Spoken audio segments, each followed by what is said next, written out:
This then is my Cannondale CAAD13. It's a size 51 aluminium frame. It's a full carbon fork. It uses drop-in headset cups, and it's got a BB30, which Cannondale pioneered.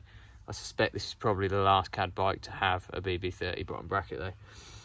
Because of that, it means that you have to run a Cannondale crank. So this is Cannondale 1 crank. It's the most basic aluminium forged crank they do, and it uses, in my case, a direct mount Garber chainring.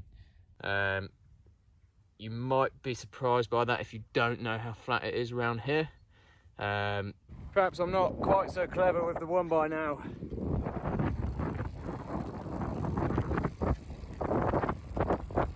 But it is quite flat. So that's a 54 tooth ring, and then an 1130 12-speed cassette. So basically a 2x with the little ring removed. So shifting is SRAM rival. It's AXS 12-speed, but I've got a Shimano Ultegra cassette. The chain that runs on is Shimano XTR/Dura-Ace, so it matches up with the shift ramps on the cassette nicely. Shifters and brakes are SRAM rival as well. I'm running 140mm rotors.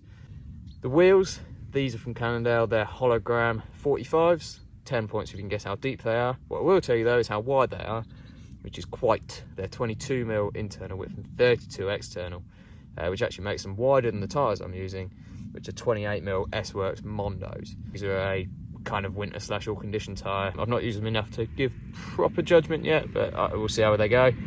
The reason I went 28 and not wider, 28 sits within these rather close-fitting mudguards. My mudguards are clogged up with mud. These are from Portland Design Works. They're full metal fenders, they call them. Being full metal means that you only have to have one stay per side, which makes them nice and neat.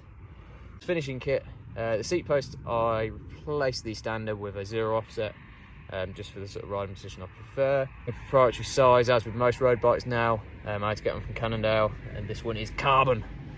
The rest of the cockpit is a bit more of a mishmash. It's 3T stem in 130 length and -17 angle, which means it's nice and parallel with the ground.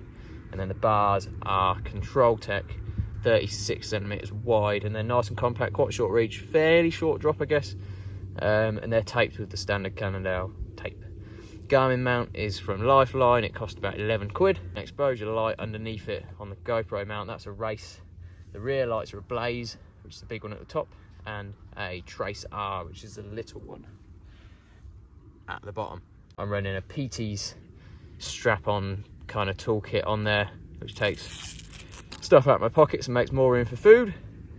Pedals are Garmin Rally pedals. They're the XE variant, which means I can put them on all of my bikes, and they're a power meter, obviously.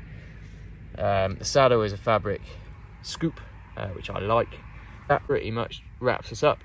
So this is my training/commute/very occasional race bike, which means it has to do quite a few things.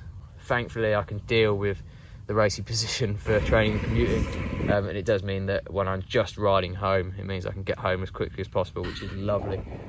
This is its winter, guys. I guess check back in March 2024, see what it looks like in the summer.